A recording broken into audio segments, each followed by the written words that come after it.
Salut à tous, bienvenue dans cette nouvelle vidéo, je ne sais pas ce que fait Nani, dans laquelle vous allez voir que j'ai passé une nuit de l'horreur, une nuit de l'angoisse, une nuit catastrophique. Donc comme vous le savez, j'étais voir mon petit loulou en Normandie, parce qu'il y avait à peu près 15 heures de route pour retourner de Normandie jusque dans le Var. Donc je suis à mi-chemin, pas très loin de Clermont-Ferrand, et je décide de louer un logement. Vous allez voir l'état du logement dans cette vidéo et par la suite vous allez voir que je rends la voiture de location et je retrouve mon bon vieux Gérard et c'est là où je réalise que l'aventure se termine et c'était très difficile pour moi. J'ai beaucoup pleuré, j'ai beaucoup déprimé ce soir-là. Mais heureusement, j'ai retrouvé Arnaud, donc souvenez-vous, Arnaud qui m'avait donné les panneaux solaires l'année dernière, qui a gardé mon petit Gérard. J'étais invitée pour un petit repas. Ça m'a vraiment fait du bien, en tout cas au moral. Donc j'espère que la vidéo vous plaira. Les amis, comme d'habitude, le petit pouce bleu qui fait super plaisir, le commentaire également. J'essaye d'être très réactive et de répondre à tous vos commentaires et tout du moins de mettre un petit cœur et de réagir. Mais sachez que je les lis tous. Et puis rejoignez-moi sur Instagram, Annabella Coquinelle, si ce n'est pas encore fait. Salut salut les petits amis!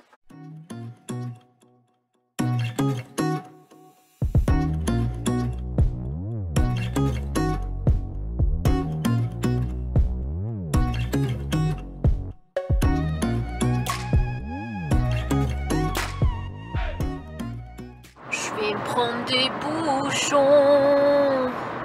Je vais arriver dans 8 km, merveilleux. Bon suite et presque fin du périple. Donc c'est passé super vite aujourd'hui, j'avais 7 heures de route, c'est passé comme rien. Je suis arrivée à mon Airbnb. C'est pas celui-là, c'est là-bas un petit peu plus loin. Donc je vais aller découvrir ça, je vais vous montrer tout ça. Et puis après, voilà, je vais me reposer simplement de la route que j'ai fait aujourd'hui. Ma foi, me voilà arrivée. Ici, c'est mon lit qui se trouve à côté de la cuisine. La porte d'entrée, donc je suis rentrée par là. On a quand même du chauffage, ça c'est pas mal parce que c'est vrai qu'on a senti la différence entre l'Auvergne et les autres départements. J'ai dû allumer un peu le chauffage parce que j'avais pas fort chaud. Donc ici j'imagine que ça doit être les sanitaires. On a une couette de rechange, ouais, pas mal. La douche, pour prendre une bonne petite douche après cette journée route. Les toilettes bien sûr. Et on a un évier aussi derrière. Et ce que j'ai vu là-bas, en fait je sais pas vraiment à qui ça appartient ni comment c'est fait parce que ici on dirait qu'en principe c'est censé être juste un salon ici qu'ils ont transformé en ce qu'ils appellent un studio. Et là-bas, regardez, une piscine. Bon, il fait clairement trop froid pour que j'aille me baigner. Hein, je suis pas aussi courageuse que ça. Mais je pense que ça doit appartenir donc à une autre maison qui est juste à côté. Et pareil en fait, parce que je suis rentrée par l'autre côté de ça là, hop. Et c'était aussi dans la cour de quelqu'un. Donc ça doit être 3 logements différents que la personne loue. Et je pense que je dois être une des premières personnes qui vient ici parce que elle a dit que c'était récemment rénové. Et aussi elle n'était pas à l'aise. Alors moi ça m'est encore jamais arrivé parce que c'est vrai que je prends quand même, pas souvent, mais bon, ça m'est déjà arrivé plusieurs fois de prendre des Airbnb où les gens disent, écoutez, les clés sont à l'intérieur, vous rentrez, vous faites comme chez vous, ou alors, voilà, je décide de réserver, et directement, la personne accepte, et puis pas de souci, tandis que là, elle a quand même mis du temps à accepter, en me demandant pourquoi je voyageais, est-ce que j'étais toute seule, quand est-ce que j'arrivais, est-ce que machin, etc. Donc je regarde quand même si elle n'est pas là parce que sinon elle va dire oh elle me juge. Je pense que ouais elle n'était pas très à l'aise de laisser son logement donc voilà quoi. Mais bon avec moi je pense qu'il n'y a pas de risque, limite il sera encore plus propre qu'à l'arrivée. Comme c'était le cas dans le logement précédent, j'ai vraiment fait un gros ménage. Pourquoi je viens ici je ne sais pas. Oui je voulais regarder s'il n'y avait pas un autre chauffage. Et je pense que je vais cailler en sortant de la douche parce qu'il n'y a qu'un chauffage là dans ma petite pièce et il n'y en a pas ailleurs quoi. Donc puis le chauffage il est pas chaud du tout là. J'ai froid, je ne vous explique même pas comment. Je pense que je vais mettre un petit pull et puis je vais me faire un bon thé pour me réchauffer. Ça va être le petit plaisir de l'après-midi. Et j'avais oublié un petit détail et ça pour le prix je trouve ça un peu inadmissible on va dire parce que je paye quand même 37 €, c'est quand même le prix d'une chambre à l'hôtel, on peut bien le dire. Et il n'y a pas de... En fait ça c'est juste la housse du clic-clac parce que c'est un clic-clac. Il n'y a pas de couette et il n'y a pas de coussin. Je veux dire quand même pour le prix, bon j'ai quand même réservé parce qu'il n'y avait rien d'autre vraiment d'intéressant dans le coin, mais je trouve ça quand même, je sais jamais où est la lumière, Je trouve ça quand même abusé de louer des logements. Je veux dire, c'est quand même la base d'avoir au minimum un coussin et une couverture. Là, je sais qu'il y a la couverture. Après, les coussins, j'espère que c'est quand même lavé de temps en temps, quoi. Parce que bon, parce que le problème, c'est que si je dors avec ça, bah en fait, il n'y a pas de housse, il n'y a rien, quoi. C'est-à-dire que la personne d'avant, très certainement, parce qu'il y a eu quelqu'un, a dormi avec cette couette, quoi. Vive le Covid! Oh non, regardez, une tasse, gendarmerie Saint-Tropez. Justement, moi qui y retourne, demain, enfin Saint-Tropez, vers hier, mais bon, c'est pas très loin. Un petit thé à la menthe, n'est-ce pas la base? Alors attendez, parce que j'avais pas bien compris. En plus de tout ce qu'il n'y a pas dans le logement, on rajoute en plus, oui je sais, ne me jugez pas, ça fait au moins l'année dernière que j'en ai pas mangé, mais j'ai la flemme aujourd'hui clairement, donc voilà. J'avais prévu de faire ça au micro-ondes, même si c'est pas ouf, ça m'aurait évité de sortir les casseroles, les machins. Tu mets ça au micro-ondes 5 minutes, c'est chaud, et tu le manges, et salut, tu vas te coucher. De toute façon, il n'y a pas de gazinière déjà. Et les placards qui sont là, ils sont vides. C'est-à-dire qu'il n'y a même pas de casserole, il n'y a rien. On a au moins une assiette là-bas, bon, ce qui a le mérite d'exister. J'ai pris mon tricot, j'ai été le chercher dans la voiture, là à l'instant, avec des petites betteraves. On va quand même placer un petit légume dans le repas de ce soir. Mais après, clairement, après les Airbnb que j'ai fait, que vous avez sûrement vu dans les vidéos précédentes, j'avais payé moitié prix et j'avais tout dedans.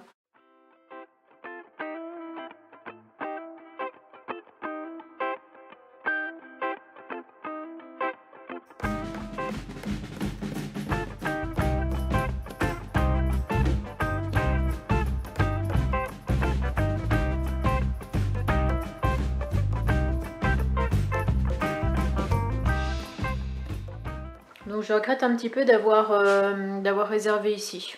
Je me dis, quitte à ce que ce soit comme ça, j'aurais mieux fait d'aller à l'hôtel. Comme sur la route, j'ai vu qu'il y avait des chambres à 39 €, à 2 € près. J'aurais été mieux équipée. Parce que là, je n'arrive pas à m'imprégner du lieu, je n'arrive pas à tenir en place, je tourne en rond. J'aime pas trop, je sais pas, ça me gêne un petit peu. Puis là, c'est la porte d'entrée, c'est de là où je suis arrivée, avec un autre logement à côté qui a l'air inoccupé. Bon les amis, je vous offre un petit thé, un petit café. Regardez la tasse. On a même une mini araignée là, qui est morte au fond de la tasse, quoi. C'est incroyable, je n'ai vraiment pas d'autres mots. On a quand même un frigo qui est aussi rouillé que Gérard. Ça franchement, faut le faire. Nous avons une machine à café avec une petite miette de pain. Peut-être le petit déj de la personne avant. Et des poussières, regardez-moi ça. Je pense que je vais carrément demander remboursement parce que la dernière fois que j'ai eu à faire un logement comme ça, c'était il y a très longtemps et c'est la seule fois où ça m'est arrivé. J'avais demandé remboursement, j'avais eu la moitié de remboursé. Et là, franchement, 40 € ça les vaut pas. Là, depuis tout à l'heure, comme je vous dis, je tourne en rond. Donc je m'étais assise là, au bord du lit, vraiment, au bord. Très au bord. Mais là, j'ai pas le choix, je vais devoir déblayer le lit. Et puis essayer de mettre des couvertures que je trouve. J'ai finalement débarrassé le lit et j'ai fait un peu comme j'ai pu. C'est-à-dire que ici, c'était une couverture, donc j'ai mis au niveau du clic-clac, de la housse. J'ai retrouvé une dizaine de cheveux dessus. Ça me répugne au plus haut point. Pareil pour la tête d'oreiller, il y avait au moins 2-3 cheveux dessus, donc je l'ai retourné pour dire qu'avec un petit coup de déo, parce que ça sentait un peu bizarre. Pareil pour la couette, ça sent très bizarre. Et j'ai mis celle-ci par au-dessus. Donc note à moi-même, faire plus attention la prochaine fois pour ne pas retomber sur ce genre d'Airbnb de l'angoisse.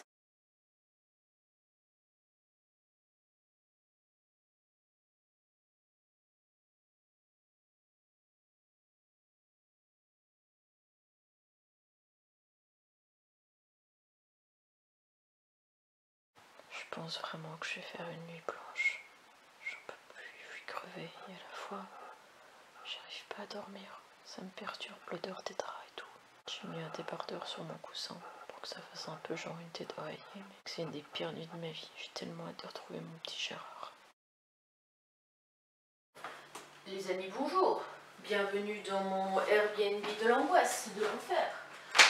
J'ai dormi, je crois, vers 3 h du matin. J'arrivais pas à dormir, il y avait un truc qui me stressait. Et quand le réveil a sonné, je peux vous dire que c'était très compliqué. Et que même cette journée va être difficile parce qu'avec toute la route que j'ai encore, ça sent le bon gros mal de tête à l'arrivée. Et à la fois, je suis quand même super contente déjà de me dire à partir d'un certain endroit en fait que je vais retrouver des paysages un peu plus arides, le soleil, tout ça, les paysages vraiment propres au sud. Donc ça je suis vraiment super contente, ça va me motiver à avancer. Et retrouver aussi mon petit Gérard qui est chez Arnaud, et puis Arnaud m'a dit que le camping-car allait bien, en même temps il est dans sa cour donc ça ne peut qu'aller. Et il m'a dit que ce soir il m'attendait avec des pâtes au saumon, parce qu'il fait du saumon dans un fumoir dans son jardin. Donc trop gentil quoi, là je vais avoir un accueil, je vais arriver sur les rotules, mais un accueil de reine. Bon, sur ce, je termine de ranger mes affaires et salut. Un petit thé pour me mettre en forme, tout est rangé, ça y est, j'ai tout bien replié ici, ni vu ni connu. J'aurais plus qu'à faire la petite vaisselle d'hier. Après je fais pas grand chose, j'ai juste une assiette, une cuillère. Laver ma tasse et puis fuir, tout simplement. En plus j'ai l'impression qu'on a un petit rayon de soleil ce matin, je sais pas du tout si ça va durer. Il est déjà en train de partir le temps de vous parler, donc c'est peut-être pas bon signe. Avant de vous montrer la suite de la vidéo, je vais vous faire un espèce de petit débrief où je vais vous expliquer en gros un petit peu ce qui s'est passé après avoir loué cet Airbnb. Donc comme vous l'avez vu, j'avais fait 8 heures de route, j'avais atterri là-bas, j'étais crevée comme pas possible. Le logement était dans un état vraiment pitoyable, je vous ai même pas tout dit, je vous ai même pas montré toutes les photos, mais il n'y avait même pas le minimum pour vous dire, il n'y avait même pas une poubelle. J'étais obligée d'accrocher un sac parce qu'il n'y en avait qu'un que j'ai trouvé, et j'ai dû l'accrocher sur la planche de la cuisine, donc ça faisait vraiment ça faisait vraiment dégueu quoi, mais bon il n'y avait pas de poubelle, donc c'est vraiment ça aussi, ça m'a beaucoup étonnée. J'ai trouvé des puces de lit, comme vous l'avez aussi vu, les coussins et les draps qui étaient mis à disposition, il y avait des cheveux noirs absolument partout, il y avait une odeur mais infernale. Il y avait des taches de quoi, bonne question. Au sol aussi des taches bizarres, on ouvrait un placard, on avait des taches marron juste à côté du sèche-cheveux. La vaisselle était sale, le trou des VMC là au-dessus de la douche, il y avait un énorme chiffon fourré là-dedans. Bon, j'ai vraiment pas du tout compris le concept, mais j'étais vraiment dégoûtée. Donc qu'est-ce que j'ai fait? J'ai décidé de contacter Airbnb. Donc comment ça se passe? Tout d'abord, il y a plusieurs étapes. Il faut contacter l'hôte du logement, la personne qui nous a loué son logement, et lui demander une somme à rembourser. Donc moi sur les 37 €, j'ai décidé de demander que 10 €. Voilà. Je suis pas trop méchante, je me dis, certains auraient demandé l'intégralité, moi je me dis 10 € c'est déjà pas mal, parce que j'ai quand même usé un petit peu d'eau, usé un petit peu de chauffage, donc bon. C'est le minimum, 27 € pour ce logement, ça les valait plus que... Enfin, ça les valait pas du tout déjà. Mais voilà, j'ai pas voulu faire trop de chichi, donc je lui ai demandé 10 € et il faut argumenter dans un petit texte en disant pourquoi. Donc pour moi, j'explique ce que j'ai constaté. Elle tombait des nues, elle était choquée, et machin, et elle comprenait pas, et elle me dit que je suis de mauvaise foi, etc. Moi je lui ai dit bah écoutez c'est comme vous voulez, si vous voulez pas rembourser la somme c'est pas grave, on envoie ça à Airbnb et après c'est eux qui décident de la finalité on va dire. Si les personnes ne peuvent pas s'arranger entre elles, entre l'hôte et la personne hébergée, c'est Airbnb qui prend le relais. Donc elle m'envoie plein de sales messages etc en me parlant mais comme une pauvre tâche.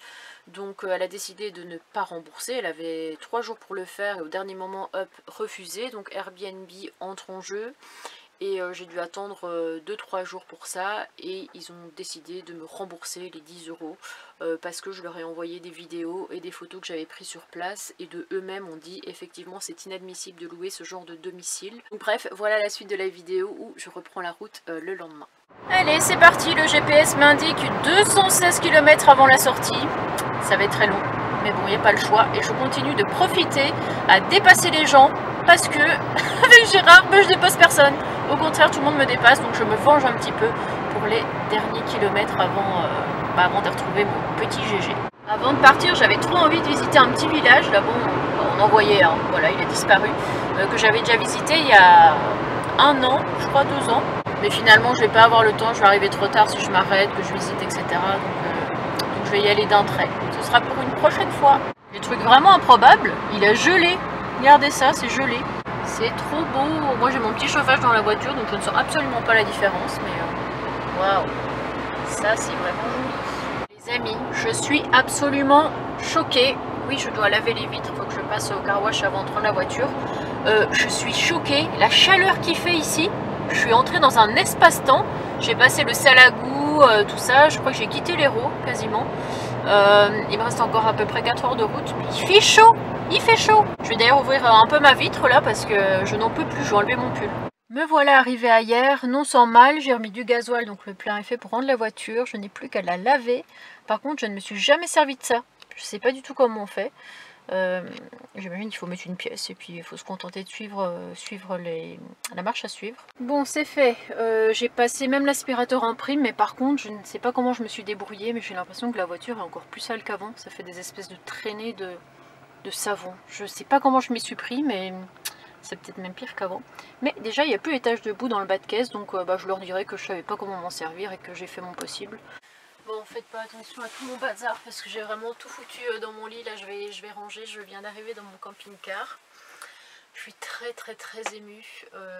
Je me rends compte seulement maintenant que j'ai ramené mon petit loulou, tout ça, que c'est terminé, que c'est quand même... Je suis tarée, j'arrêtais pas de me dire ça sur la route, que je suis tarée d'avoir... Ah là là, désolée de pleurer, mais bon, je sais pas, je me sens assez émue de revenir, je suis contente. Je suis très contente de retrouver mon camping-car, ma maison, mes petites affaires que je vais ranger, etc. dans les placards. Mais à la fois, il y a quand même un côté où je me dis que j'ai vécu un truc de dingue. J'ai calculé, j'ai fait 2500 km. Et en fait, la plupart des kilomètres que j'ai fait, en fait, c'était l'aller-retour, tout simplement, parce que j'ai fait 2200 km aller-retour. Après, voilà, j'ai fait peut-être 300 km, 300-400 km une fois là-bas sur place, en Normandie. J'étais quand même triste de rendre les clés de ma voiture parce que je suis très... je sais pas comment on dit, genre je suis très attachée aux choses, etc. Et je m'attache quand même assez vite, moins avec les gens, mais plus avec les animaux par exemple, avec les objets, etc. Et là, devoir rendre la voiture, les clés, c'est comme si je rendais ce qui m'appartenait en fait, donc ça m'a fait quand même mal au cœur. Bon, après il n'y a pas le choix, j'ai quand même fait pas mal de route avec, elle m'a emmené là où je voulais.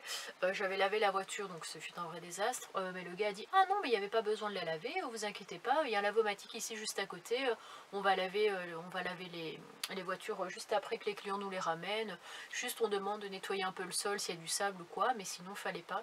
J'étais là d'accord, donc j'ai galéré pendant une demi-heure pour que finalement il n'y avait pas besoin, mais bon c'est pas grave, au moins pour la prochaine fois je saurai comment faire. Toujours tirer du positif sur des choses qui peuvent à première vue être un peu négatives. Il a fait le tour de la voiture, tout ça, puis il m'a dit ah oui mais vous m'avez appelé, vous m'avez dit qu'il y avait une rayure sur la voiture. Une rayure? Ah non, j'ai confondu avec une petite tache de boue. Voilà. Et du coup en fait j'ai récupéré ma caution et puis il a fait le tour du véhicule et tout est nickel, donc je suis très contente, je suis rassurée. Je me disais sur la route, parce que j'avais bien le temps de penser à la vie pendant que je conduisais, si c'était à refaire je le ferais mais 10 000 fois, tellement que c'était vraiment trop génial et que finalement la route est passée quand même assez vite. Bref, je vais ranger tout mon barda et après direction les pâtes au saumon chez Arnaud.